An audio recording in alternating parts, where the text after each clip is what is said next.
नमस्कार। जगतगुरु भगवान श्री कृष्ण जी के चरणों में कृतज्ञतापूर्वक वंदन करता हूँ।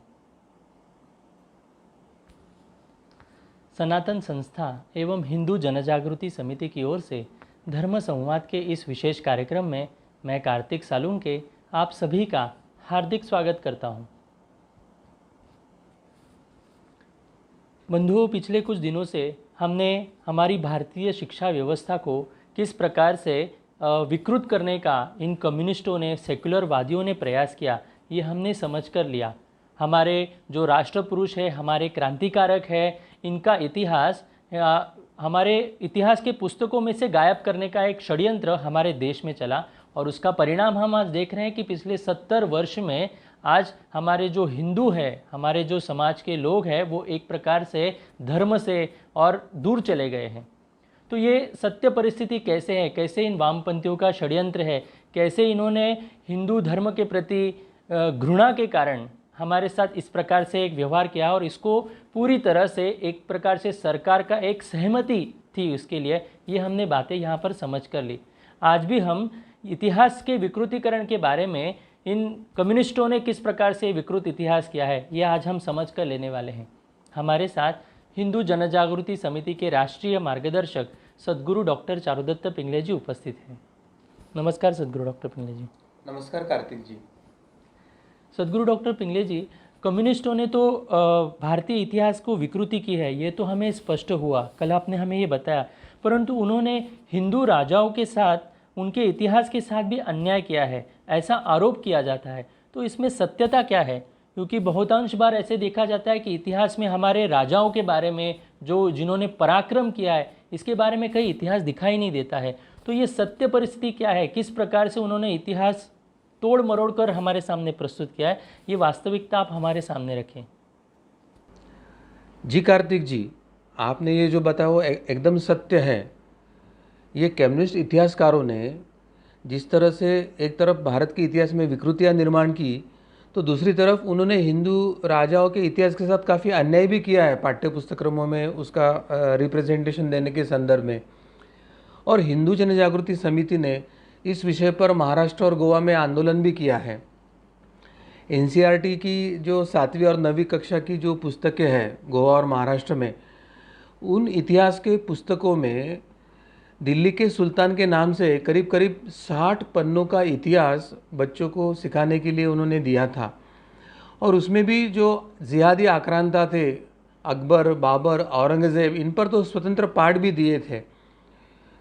और वो सत्य इतिहास भी नहीं था, वो तो उनका महिमा मंडन करने वाला इतिहास था। उनका जो नरसंहार वाला है, वंश विच्छेद वाला है, मंदिरों की ध्वस्त करने की और लूट करने की जो इतिहास की परंपरा थी, या स्त्रियों पर बलात्कार या बच्चे या पुरुषों की जो कत्लेआम उन्होंने किया था, और एक तरह से जिहादी जिजिया कर लगाकर ये इस्लामी शासन के तहत हिंदू नागरिकों को लेकर उन्होंने जो एक उनके विकृत स्वरूप का जो इतिहास था वह उसमें नहीं सिखाया जा रहा था। तो वे कितने अच्छे थे, वे कितने उदार थे, और वो उनका महिमा मंडन करने वाला वो इतिहास इन 60 पन्नों में सिखाया जा रहा था।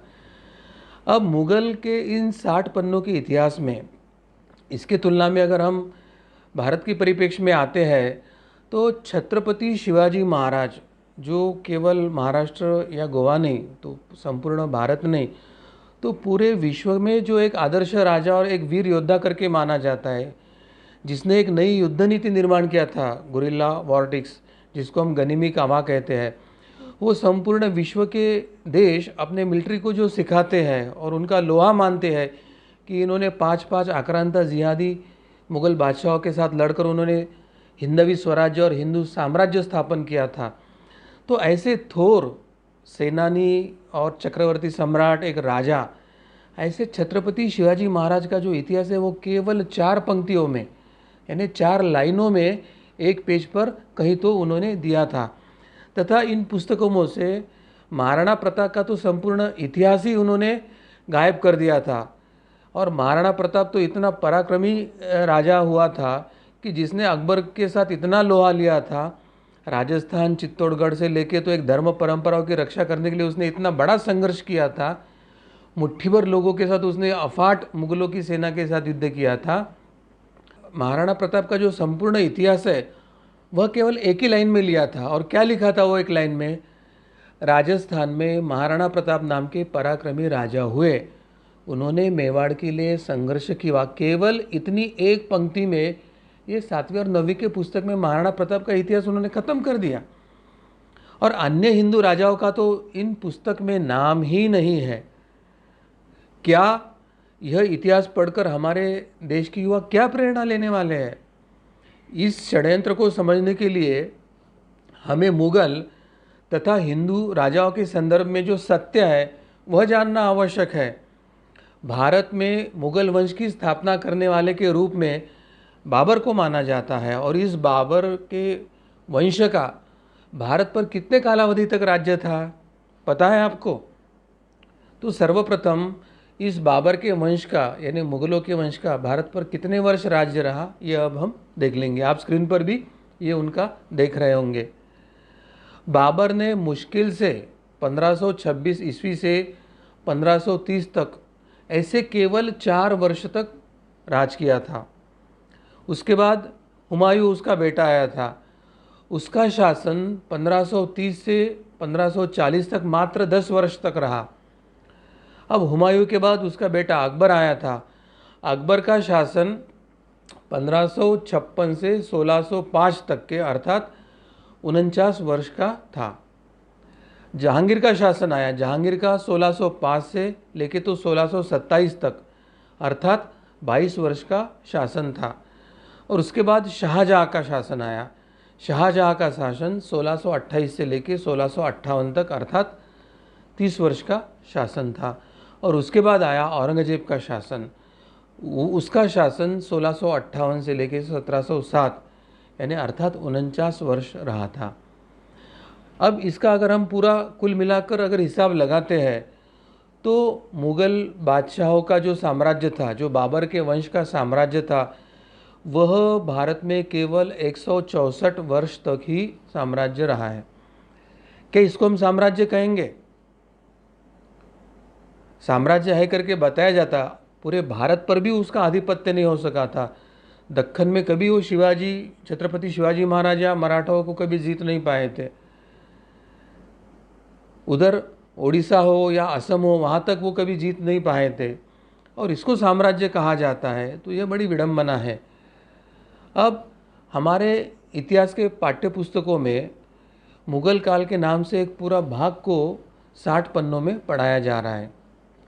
जैसे मानो कि सृष्टि के आरंभ से आज तक के कालखंड में अगर हम 3 भाग करते हैं तो बीच का जो मध्यकालीन इतिहास है, तो मध्यकालीन इतिहास में केवल इन्हीं का राज भारत पे है, ऐसा चित्र निर्माण किया जाता है।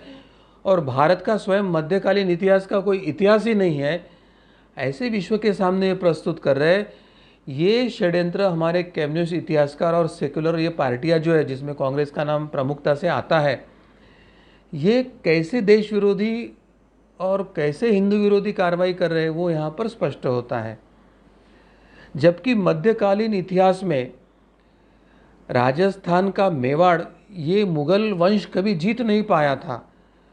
दक्षिण भारत के राज्य और पूर्व भारत के आसाम आदि राज्य मुग़ल बादशाह के लिए केवल एक सपना ही रह के गए थे 164 वर्ष में, और कभी इन पर वे विजय प्राप्त नहीं कर सके।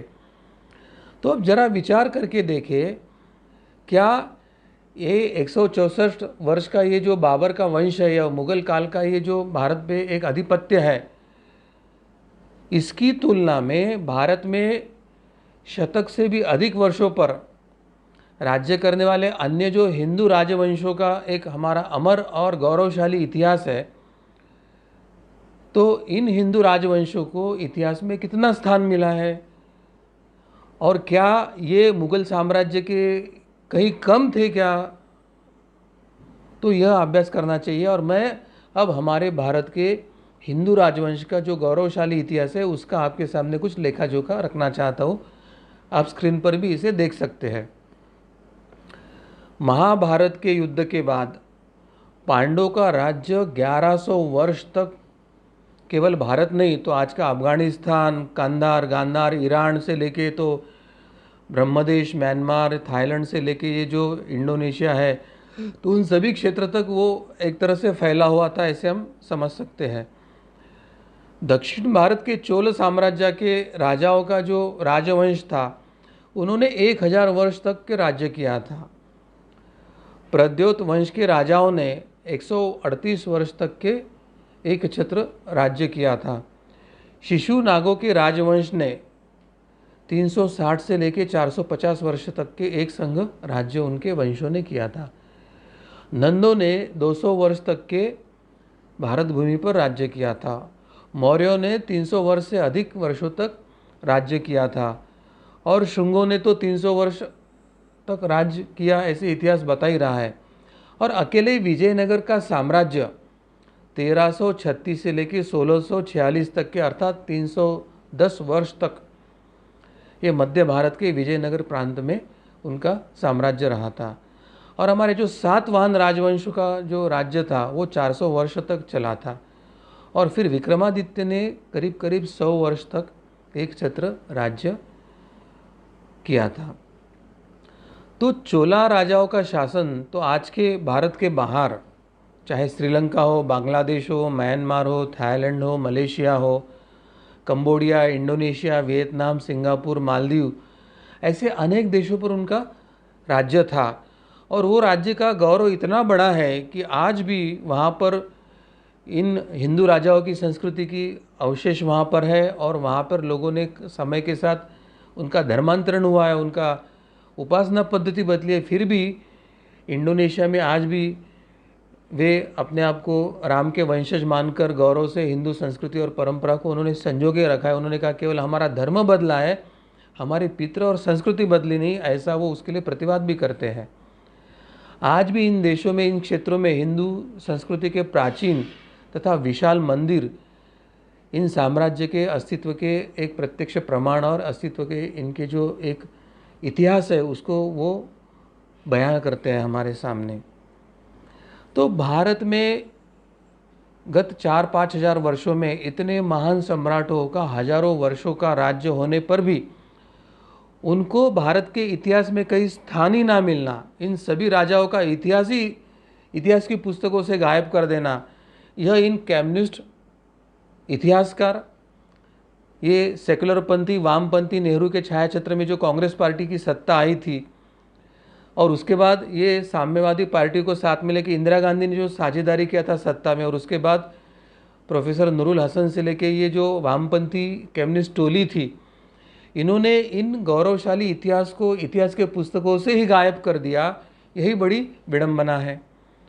और यह सब कैसे षड्यंत्रपूर्वक किया गया है, यह किस उद्देश्य से किया गया है और क्यों किया गया है, यह सभी हमको समझने का प्रयास करने की आवश्यकता है। एक तरफ आक्रांता और जो जिहादी मुसलमान राजा भारत में आए थे, उनकी सत्य इतिहास न बताकर उनका झूठा गौरव करने वाला, महिमा मंडन करने वाला इतिहास सिखाया जा रहा है। और इस तरह से एक इतिहास का विकृतीकरण भारत में उन्होंने किया है। दूसरी तरफ भारतीय राजाओं का, हिंदू राजाओं का जो गौरवशाली इतिहास है और इतने सैकड़ों वर्ष तक उन्होंने एक छत्र राज्य कारभार भारत में या भारत के बाहर के भी देशों में किया था, तो इतिहास को ही भारत के पुस्तक से गायब करना, इन इतिहासों की विसंगतियाँ क्या दूर नहीं होना चाहिए? हमारे हिंदू राजाओं का गौरवशाली इतिहास क्या इतिहास के पाठ्य पुस्तकों में समावेश नहीं करना चाहिए? वो हमारे भारतीय युवा पीढ़ी को नहीं सिखाना चाहिए? और ये मुगलों का जो झूठा इतिहास पढ़ाया जा रहा है कि वे बहुत अच्छे थे, दानी थे, शूर थे और उन्होंने भारत को कुछ भविष्य बनाया, ये झूठा इतिहास बदलकर इन जिहादी आक्रांता राजाओं का नरसंहार, वंश विच्छेद वाला, मंदिरों को ध्वस्त करने वाला, जिजिया कर डालने वाला सत्य इतिहास नहीं सिखाना चाहिए। तो इन विसंगतियों को दूर करने का जब भी प्रश्न आता है तो ये झूठे कम्युनिस्ट इतिहासकार, ये सेक्युलर पंथी जो राजनेता और पॉलिटिकल पार्टीज है, वो तुरंत यह रट लगा देते हैं कि इतिहास का भगवाकरण हो रहा है, भगवाकरण हो रहा है, और समाज के मन में कुछ तो भय निर्माण करके इस अभियान को रोकने का प्रयास करते हैं। परंतु ये इतिहासों के साथ अंग्रेज़ों ने और इस कम्युनिस्ट इतिहासकारों द्वारा जो रचित आर्य विदेश से आए हैं और मुस्लिम शासक यहाँ के स्वदेशी है, ऐसा जो एक नया झूठा इतिहास पढ़ाया जा रहा है, क्या ये देशहित में है? क्या ये झूठा इतिहास पढ़ाना उचित है? क्या इसको हटाकर इसमें बदलाव करके सत्य इतिहास भारतीय पाठ्यपुस्तकों में लाना योग्य नहीं है? क्या अत्याचारी मुगल आक्रांता अकबर को महान और शूरवीर महाराणा प्रताप को पथभ्रष्ट देशभक्त बताकर पुस्तकों में एक झूठा सफ़ेद झूठ पढ़ाया जाना, क्या यह सही है? क्या भारत की ज्ञान विज्ञान की जो परंपरा है, जो संस्कृति है, जो इतिहास है, यह जानकारी भारतीय छात्रों से छिपा के रखना चाहिए? और यह नहीं होना चाहिए। इसीलिए सच्चा इतिहास नए सिरे से लिखकर उनको पाठ्यपुस्तकों में समावेश कर कर आने वाले भविष्य में विद्यार्थियों को पढ़ाना चाहिए। और उसी के साथ जो भी सरकारी तंत्र की मीडिया है या मास मीडिया है, उनके माध्यम से यह सच्चा इतिहास वर्तमान में जो शिक्षित है परंतु जिनको झूठा सफ़ेद झूठ सिखाया गया है, इन लोगों को भी सत्य अवगत करने के लिए इसके ऊपर टीवी सीरियल्स, इसके ऊपर व्याख्यान होना चाहिए, सेमिनार्स होना चाहिए और भारतीय जनता को इस झूठे इतिहास के मायाजाल से हटाकर उनको सत्य का दर्शन कराने की आवश्यकता है। और इस पर जो इस वामपंथी या कम्युनिस्ट इतिहासकार या सेक्युलर ये जो पार्टियां है, सेक्युलर राजनेता है, जो इतिहास का या शिक्षा का भगवाकरण करके जो आरोप करते हैं, तो उनको अभी इसका सत्य बताकर इन आरोप करने वालों को चुप बिठाकर इस आरोपों की जो गरिमा है उसको नष्ट करते हुए एक सत्य स्थापित करने के लिए यह सभी बातें आवश्यक है, ऐसे मुझे लगता है। कार्तिक जी। जी सद्गुरु डॉक्टर पिंगले जी, आपने जो यहाँ पर हमारे सामने बात रखी है, तो हम सभी को ये स्पष्ट हुआ होगा कि हमारे देश में सनातन परंपरा के जो हमारे राजा महाराजा होकर गए, जिन्होंने बड़े बड़े साम्राज्य जो हजार हजार वर्ष तक चले हैं, ये इतिहास हमें पढ़ाया नहीं जा रहा है, परंतु केवल 168 वर्ष के इन मुगलों के इतिहास को हमारे मन के ऊपर अंकित करने का बार बार प्रयास किया जा रहा है। ऐसे क्यों हो रहा है, ये हमें समझ कर लेना बहुत आवश्यक है। तो ये एक विकृति है और केवल हमारे हिंदुओं को हमारे धर्म के बारे में स्वाभिमान निर्माण न हो, हमारा सच्चा इतिहास पता ना चले, इसलिए चाहे वो चोल साम्राज्य हो या फिर हमारे जो बड़े बड़े राजा महाराजा होकर गए हैं, इन सब के बारे में, महाराणा प्रताप है या फिर हमारे विजयनगर साम्राज्य है, इसके बारे में आज हमें कुछ भी पता नहीं है। आज हम युवाओं को पूछते हैं तो इनके नाम भी पता नहीं, विक्रमादित्य कौन है इसके बारे में हमें किसे पता नहीं, परंतु अकबर के बारे में पूछिए, बाबर के बारे में पूछिए, हुमायूं के बारे में पूछिए, हमें ये इतिहास में पढ़ाया जा रहा है। तो ये जो एक षड्यंत्र किया गया है कि इन मुगलों का एक गुणगान करने का प्रयास हमारे ऊपर किया गया है और इस माध्यम से इतिहास हमें पढ़ाया जा रहा है, तो ये कहीं पर तो रोकना होगा। और इस इतिहास का ही, इस प्रकार से इस विकृत इतिहास का ये परिणाम हम देख रहे हैं कि आज हमारे देश से हमारे लोगों को हमारा सच्चा इतिहास ही पता नहीं है। तो इसे हमें दूर करना होगा। इसके लिए सभी को संगठित रूप से इसको विरोध करना होगा, प्रशासन पे दबाव लाना पड़ेगा, सच्चा इतिहास हमें लोगों के सामने लाना होगा। और ये सच्चा इतिहास लोगों के सामने लाना यानी ये हमारा भगवाकरण नहीं है, ये हमें समझ कर लेने की आवश्यकता है। तो हम सभी को बता सकते हैं कि ये सत्य है और सत्य समाज के सामने लाना ही है। तो इसके लिए हम सभी प्रयास करेंगे। हम इस कार्यक्रम को आगे बढ़ाते हैं। मैं ये पूछना चाहूँगा सद्गुरु डॉक्टर पिंगले जी कि कम्युनिस्टों का ये ऐसे कहना रहता है कि सब ये जो हम इतिहास पढ़ा रहे हैं तो वो ग्लोबलाइजेशन के लिए उसको पढ़ाना होगा। तो क्या ग्लोबलाइजेशन के लिए इस प्रकार का इतिहास पढ़ाने की कोई आवश्यकता है? इसके बारे में भी आप हमें जानकारी दें। कार्तिक जी, ये ग्लोबलाइजेशन अपने आप में एक बहुत बड़ा षड्यंत्र है, यह हमें समझ कर लेने की आवश्यकता है। और ग्लोबलाइजेशन का मतलब क्या है, यह अभी इन कम्युनिस्ट इतिहासकार और हमारे जो सेकुलर पंथी, जो कम्युनिस्ट पंथी राजनेता और पॉलिटिकल पार्टी है, उनको भी समझाने की आवश्यकता है, ऐसे मुझे लगता है। क्योंकि ग्लोबलाइजेशन का मतलब है कि वैश्विकीकरण। तो वैश्विकीकरण के नाम से इन वामपंथी इतिहासकार या सेकुलर ये जो पार्टियां हैं, कांग्रेस पार्टियां हैं भारत की, उन्होंने भारतीय राजाओं का, हिंदू राजाओं का गौरवशाली इतिहास भारत के बाहर कितने देशों में पढ़ाया जाता है, उसका कोई अध्ययन उन्होंने किया है? क्या वो बता सकते हैं कि ग्लोबलाइजेशन के नाम पर अगर हमको वो आक्रांताओं का, विदेशी लोगों का इतिहास सिखा रहे हैं, तो ग्लोबलाइजेशन के नाम पर भारतीय हिंदू राजाओं का जो गौरवशाली इतिहास है वो अन्य कौन से देशों में और कहाँ कहाँ पढ़ाया जाता है, इसका लेखा जोखा वो दे सकते हैं? ग्लोबलाइजेशन का अर्थनीति में अगर हम देखते हैं कि जो वर्ल्ड ट्रेड ऑर्गेनाइजेशन ने जो एक ट्रीटी किया था 1990 के उदारीकरण के बाद, और उन्होंने विश्व में व्यापार को खुला किया था, तो उसमें उन्होंने कुछ नए नए नियम डाले हैं, और वो ऐसे विचित्र नियम डाले हैं कि जिसमें जो विकसित राष्ट्र है वो केवल नफ़ाखोरी करेंगे और बाकी राष्ट्र है उनका शोषण होगा, ऐसी परिस्थिति उन्होंने निर्माण किया है। और आर्थिक दृष्टि से आयात और निर्यात, एक्सपोर्ट और इंपोर्ट, इसके ऊपर उन्होंने कुछ नीतियाँ बताई है। और विश्व में जिनका इंपोर्ट अभी ज़्यादा चल रहा है और एक्सपोर्ट नहीं हो रहा है, ऐसे सभी विश्व के देश धीरे धीरे आर्थिक संकट में जाकर ये बड़े साम्राज्यवादी देशों के गुलाम बन रहे हैं। और उसके लिए चाइना का सबसे बड़ा उदाहरण है। उन्होंने अनेक देशों को कर्ज देकर देश के देश निगलने की प्रक्रिया उसने शुरू किया। अमेरिका से उन्होंने ये नीति उन्होंने सीखी है। तो जहाँ इंपोर्ट ज़्यादा होता है और एक्सपोर्ट नहीं होता है, वो देश नष्ट होने की कगार पर आ रहे हैं। मैं ये पूछना चाहता हूँ कि हमने तो इतिहास बहुत इंपोर्ट कर लिया, मुस्लिम आक्रांताओं का किया, ब्रिटिश आक्रांताओं, क्रिश्चियन मिशनरियों का इतिहास इंपोर्ट किया, हमारे देश के हिंदू राजाओं का गौरवशाली इतिहास कितना एक्सपोर्ट किया इन वामपंथी इतिहासकारों ने, उसका लेखा जोखा पहले उनको देना पड़ेगा। तो फिर ग्लोबलाइजेशन का उनका ये जो प्रतिवाद है उसके बारे में हम विचार कर सकते हैं।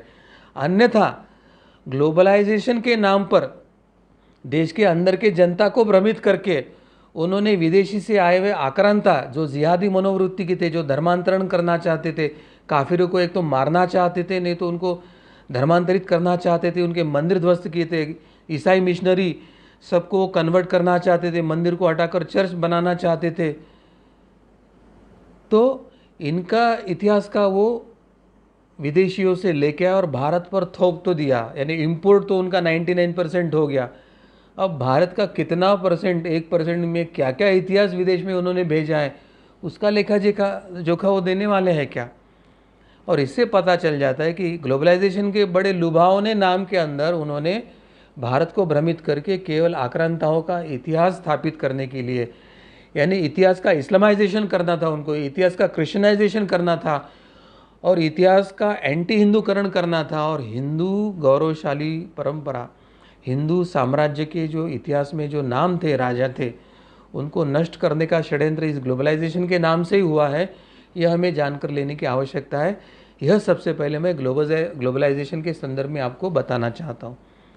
अब प्रत्यक्ष में उन्होंने क्या किया, इन कम्युनिस्ट वामपंथी इतिहासकारों ने, या ये जो सेकुलरवादी वामपंथीवादी ये कम्युनिस्ट, ये कांग्रेस पार्टियां हैं या उनके समविचारी पार्टियां हैं, उन्होंने देश के अंदर इतिहास और पाठ्य पुस्तकों के साथ क्या किया वह भी हम देख लेंगे।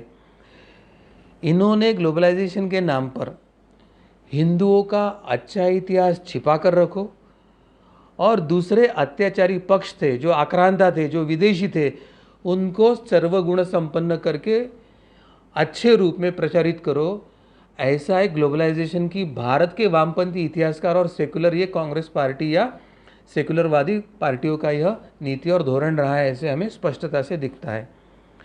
आज केवल एक बाइबल और एक कुरान को आधार बनाकर दुनिया में सैकड़ों विश्वविद्यालय है और इसमें इस्लाम के संदर्भ में अभ्यास हो रहा है, इसमें क्रिश्चियनिटी के संदर्भ में अध्ययन हो रहा है, और दूसरी ओर हिंदू परंपरा में असंख्य गुरु शिष्य परंपराएं, गुरु महर्षि परंपराएं तथा वेद, उपनिषद, पुराण, स्मृतियाँ, टीका, काव्य, ऐसे लाखों दार्शनिक ग्रंथ भारत में उपलब्ध है। परंतु इन ग्रंथ और इन परंपराओं के अध्ययन के लिए विश्वविद्यालय तो छोड़िए, भारत के विश्वविद्यालयों में एक विभाग भी नहीं है। तो ये वामपंथी नीति क्या है? ये हिंदू विरोधी, भारत विरोधी वामपंथी इतिहासकार या सेकुलर कांग्रेस पार्टियों की नीति क्या है, वो हमको समझकर लेने की आवश्यकता है। यह लोग ग्लोबलाइजेशन के नाम पर हिंदू विरोध नहीं तो और क्या कर रहे हैं? ये इतिहास का विकृतीकरण और भारतीय गौरवशाली राजाओं को इतिहास में स्थान न देना, ये हिंदू विरोध और भारत विरोध नहीं तो और क्या है।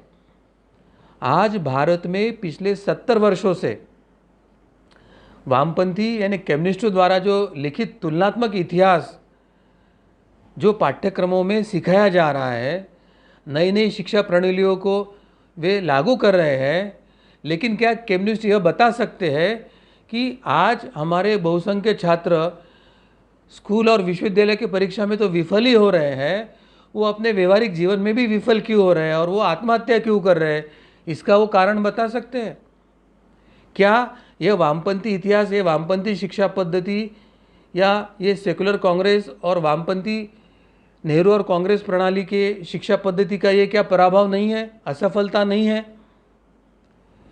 किट्स और इलियट जैसे अंग्रेजी लेखकों को पढ़ाना, ग्लोबलाइजेशन के दृष्टि से हमारे बच्चों को बेहतर भविष्य के लिए तैयार करना है, तो फिर इतने सालों में इनको पढ़ाने के बावजूद भी हमारा देश अंतर्राष्ट्रीय मंच पर अभी तक अपनी ठोस मौजूदगी दर्ज करने में नाकाम क्यों रहा है? क्यों आज़ादी के 70 साल के बाद भी हमारी गिनती अभी विकसित देशों में न होकर केवल विकसनशील देशों में ही हो रही है?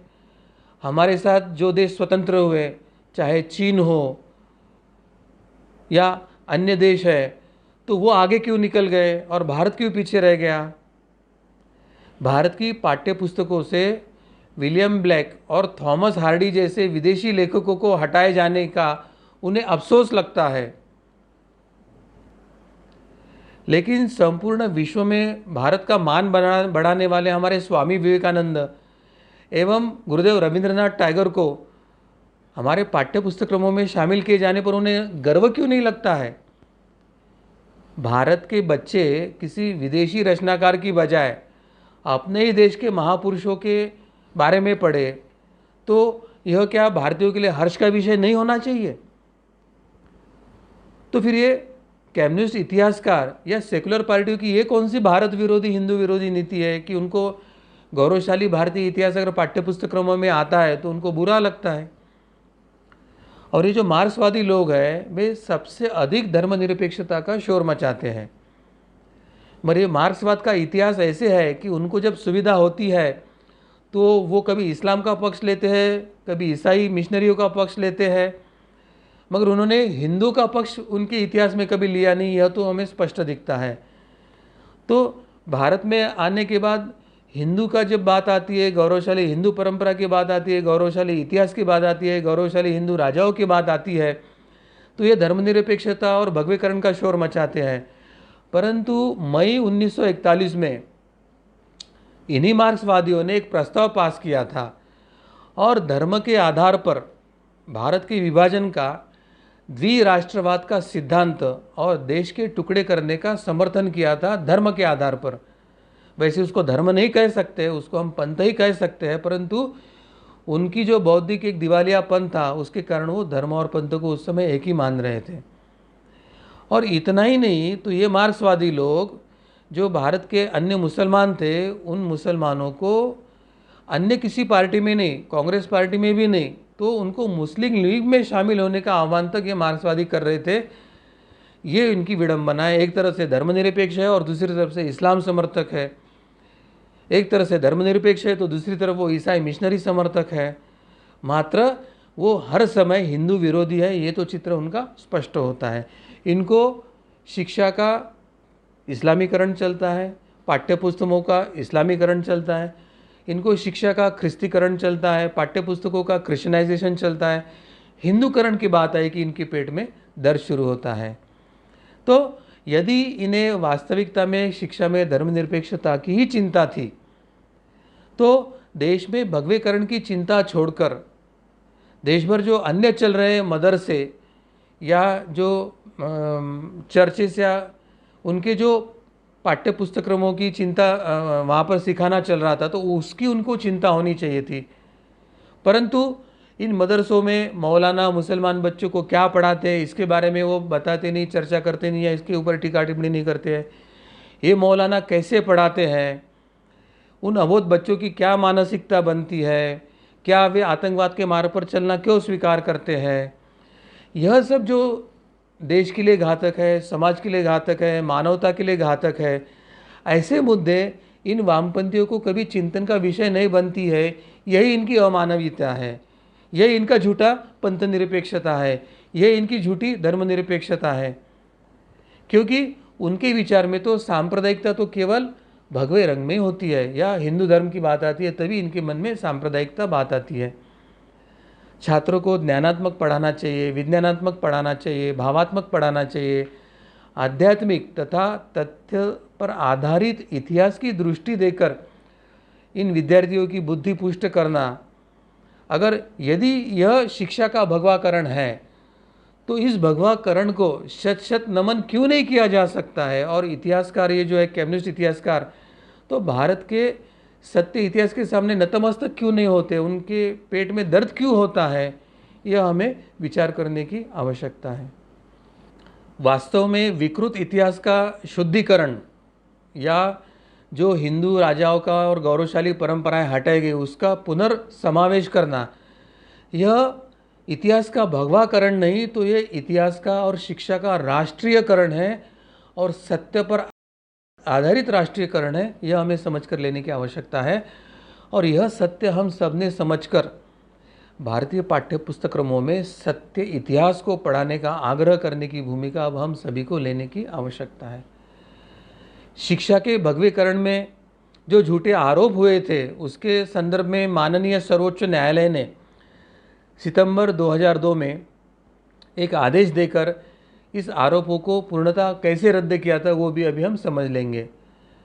तात्कालिक केंद्र सरकार में मानव संसाधन मंत्री मुरली मनोहर जोशी, इन पर शिक्षा के भगवीकरण का आरोप इन कम्युनिस्ट इतिहासकार या उनको समर्थन करने वाले ये जो सेक्युलर पार्टियाँ या पार्टियों का समूह है, उन्होंने भगवाकरण का आरोप इन पर लगाया था। इस धोरण के तहत केंद्रीय मानव संसाधन मंत्रालय ने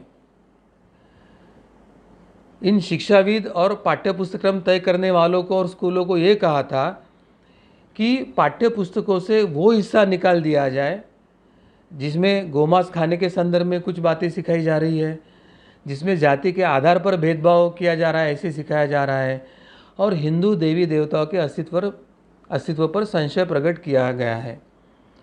प्रत्यक्ष में यह जो धोरण था, इंदिरा गांधी के साथ जब प्रोफेसर नूरुल हसन शिक्षा मंत्री बनाए थे उस समय उन्होंने घोषित किया था कि जो इतिहास राष्ट्रीय अखंडता में बाधा बनेगा या किसी की धार्मिक भावनाओं को आहत करेगा तो वो इतिहास निकालना चाहिए। इस धोरण के अनुपात में उन्होंने ये निर्णय लिया था। और प्रोफेसर नूरुल हसन के माध्यम से ये कांग्रेस सरकार ने उस समय क्या किया था कि ये इस्लाम का जो आक्रांताओं का इतिहास था, नरसंहार का, जिहाद का जो इतिहास था, वो उन्होंने हटाया था ताकि मुसलमान आक्रांता राजाओं का वास्तविक इतिहास हिंदुओं को पता ना चले, और उसको उन्होंने राष्ट्रीय अखंडता में बाधा निर्माण न होने का नाम दिया था। और जब हिंदू हित में यह निर्णय लिया गया कि देवी देवताओं का ऊपर संशय निर्माण हुआ है, या गोमांस खाने के संदर्भ में जो पाठ्यपुस्तकों में लेख लिया था, अब ये हिंदुओं की धार्मिक भावना आहत करती है, तो मुरली मनोहर जोशी के मंत्रालय ने इन इतिहास को हटाने का जब उसी धोरण के अंतर्गत निर्णय लिया तो वही कम्युनिस्ट इतिहासकार और वही सेक्युलर पंथी वामपंथी कांग्रेस पार्टी ने इसको इतिहास का और शिक्षा का भगवाकरण नाम देकर आरोप करना शुरू कर दिया। इस पर कम्युनिस्ट शिक्षाविदों का कहना था कि इस परिवर्तनों द्वारा सरकार धार्मिक विचारधारा को ही बल दे रहे हैं। यानी उन्होंने कम्युनिस्ट इतिहासकारों ने कम्युनिस्टवादी ये शिक्षा मंत्री या सेकुलरवादी कांग्रेस पार्टी ने जब इस्लाम और क्रिश्चियनिटी के संदर्भ में यही धोरण लागू किया तो वो उनका सेकुलरिज्म था, और मुरली मनोहर जोशी ने यही धोरण जब हिंदू हित में लागू करना शुरू कर दिया तो अब वो यहाँ पर आरोप कर रहे हैं कि सरकार द्वारा धार्मिक विचारधारा को बल दिया जा रहा है। देखो कैसे हिंदू विरोधी और भारत विरोधी नीति वाले कम्युनिस्ट इतिहासकार और ये सेकुलर पार्टियाँ हैं, ये हमें समझ कर लेने की आवश्यकता है। और इनमें से तो कुछ शिक्षाविदों ने इस पर रोक लगाने की भी मांग किया था कि ये हटाना नहीं चाहिए, पाठ्य पुस्तक्रमों में रखनी चाहिए। और इस मुरली मनोहर जोशी सरकार के इस निर्णय के विरोध में कम्युनिस्ट गुट के अरुणा राय और अन्य लोगों ने सर्वोच्च न्यायालय में एक याचिका भी दायर किया था और उसमें उन्होंने कहा था कि इतिहास के उन अंशों को हटाया जा रहा है जो कुछ विशिष्ट गुटों के धार्मिक भावनाओं से मेल नहीं खाते हैं। यानी जब वो मुस्लिमों के धार्मिक छत्रपति शिवाजी महाराज ने अगर अफजल खान का वध किया, वो चित्र लगाया, तो मुस्लिमों की धार्मिक भावनाएं आहत होती हैं। आक्रांता विदेशी जिहादी राजाओं ने अगर भारत के मंदिर तोड़े हैं, तो वो इतिहास अगर हिंदुओं को पता चलेगा और उनके मन में इस मुसलमान जिहादी राजाओं के विरोध में अगर मन में आता है, तो वो देश की अखंडता को बाधा होती है इनके दृष्टि से। मगर ये जो है, ये विशिष्ट गुटों की धार्मिक भावनाओं से मेल नहीं खाता, इसलिए निकाला जा रहा है, ऐसा आरोप करके जब ये न्यायालय में गए, तो उस समय न्यायमूर्ति MB शाह, न्यायमूर्ति DN धर्माधिकारी और न्यायमूर्ति HK सेमा, इन 3 सदस्यीय खंडपीठ ने उनकी इस दलील को खारिज करते हुए कहा था कि धर्म की शिक्षा और उस धार्मिक शिक्षा से अलग है जो अल्पसंख्यकों को शिक्षा संस्थानों में दी जाती है। न्यायालय का कहना था कि धर्म के बारे में जानना छात्रों का मौलिक अधिकार है और भारतीय संविधान से उसकी मनाही नहीं है, और इस कारण न्यायालय ने इतिहास, समाजशास्त्र और धार्मिक विषयों तथा हिंदी की पाठ्य पुस्तकों को लेकर प्रकाशन की जो रोक लगी थी वह हटा ली। इससे भी यह स्पष्ट होता है कि कम्युनिस्ट शिक्षाविदों का सरकार पर भगवाकरण का बढ़ावा देने का आरोप अत्यंत झूठा था। उनका ये अतार्किक और भावनाशील और हिंदू विरोधी जो आरोप था, वो न्यायालय और कानून की तर्ज पर, संविधान के तर्ज पर भी झूठा साबित हुआ था, तथा भारत के छात्रों के हित में हिंदू धर्म सिखाने में सेक्युलरवाद पर कोई संकट नहीं आता, यह न्यायालय ने हमें स्पष्ट बताया था।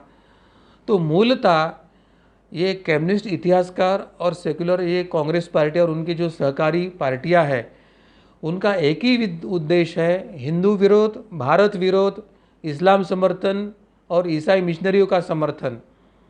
तो यह ग्लोबलाइजेशन के नाम पर ये जो सफ़ेद झूठ भारत में चल रहा है, तो अब इन सेकुलरवादी और वामपंथी कम्युनिस्टों के हाथ से यह सब अधिकार निकालकर राष्ट्रवादी विचारों के, हमारे धर्म परंपरा, संस्कृति परंपरा, हमारे पारंपरिक ज्ञान से युक्त ऐसे तज्ञ लोगों के हाथ में यह अधिकार जाना चाहिए।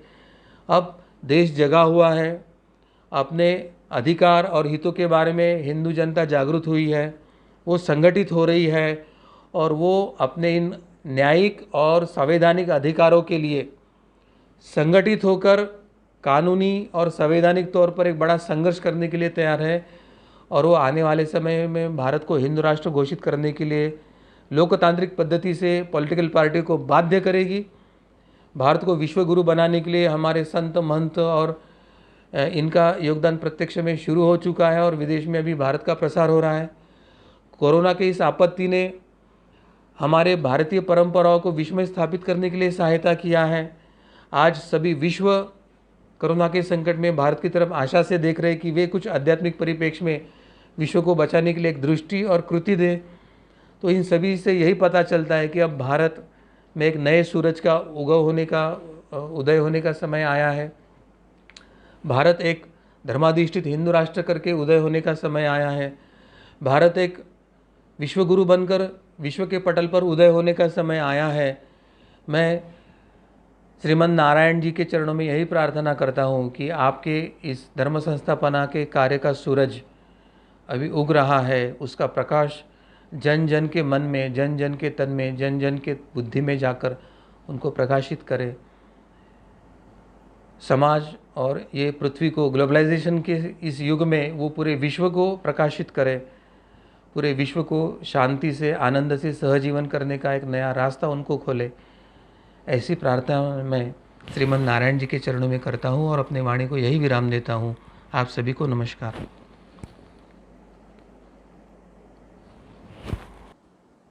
जी सद्गुरु डॉक्टर पिंगले जी, आपने जो हमें बताया है, तो ये स्पष्ट हो जाता है कि क्या ग्लोबलाइजेशन के नाम पर सच्चा इतिहास पढ़ाने पर कहीं पर प्रतिबंध है?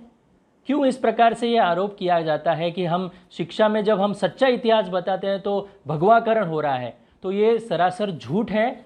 सत्य बातें जो है वो हमें लोगों के सामने लानी पड़ेगी। जो ग्लोबलाइजेशन है वो ग्लोबलाइजेशन क्या इतिहास के कारण रुका हुआ नहीं है, तो ये समझ के लेने की बात है। और आज ग्लोबलाइजेशन हम बोल रहे हैं तो इतने 70 वर्ष हो गए हम ग्लोबलाइजेशन कर रहे हैं, फिर भी आज हम भारत देख रहे हैं तो हमें यही पता चलता है कि Bharat, India is a developing country, not a developed country. तो ये 70 वर्ष से ग्लोबलाइजेशन में कुछ परिणाम नहीं हुआ है। तो ये केवल झूठ और केवल सफ़ेद झूठ ही हमारे सामने रखने का एक घिनौना कार्य आज तक हुआ है। तो ये हमने रोकना होगा, हमें संगठित होना पड़ेगा और इसको विरोध करना पड़ेगा और हमारा सच्चा इतिहास लोगों के सामने लाना पड़ेगा। ये जो कम्युनिस्ट है, सेक्युलरवादी है, ये हर बार जो चिल्लाते हैं कि भगवाकरण कर रहे हैं शिक्षा का, तो इसको अभी हमें मुंह तोड़ जवाब देना पड़ेगा और उन्हें ये सारी सत्य बातें उनके सामने हमें ये उपस्थित करनी पड़ेंगी और उनसे हमें जवाब मांगने पड़ेंगे। क्या उनके पास उत्तर है, ये हमें पूछना पड़ेगा। ये हम सभी प्रयास करेंगे। यहाँ पर हमें जो जानकारी सद्गुरु डॉक्टर चारुदत्त पिंगले जी ने यहाँ पर दी है, ये हम सभी देख सकते हैं, इसका अध्ययन कर सकते हैं और इस प्रकार से प्रश्न आपको संपर्क में जो लोग हैं उनको भी पूछ सकते हैं और इन्हें ये एपिसोड्स जो हम कर रहे हैं धर्म संवाद के, ये इसको दिखा भी सकते हैं।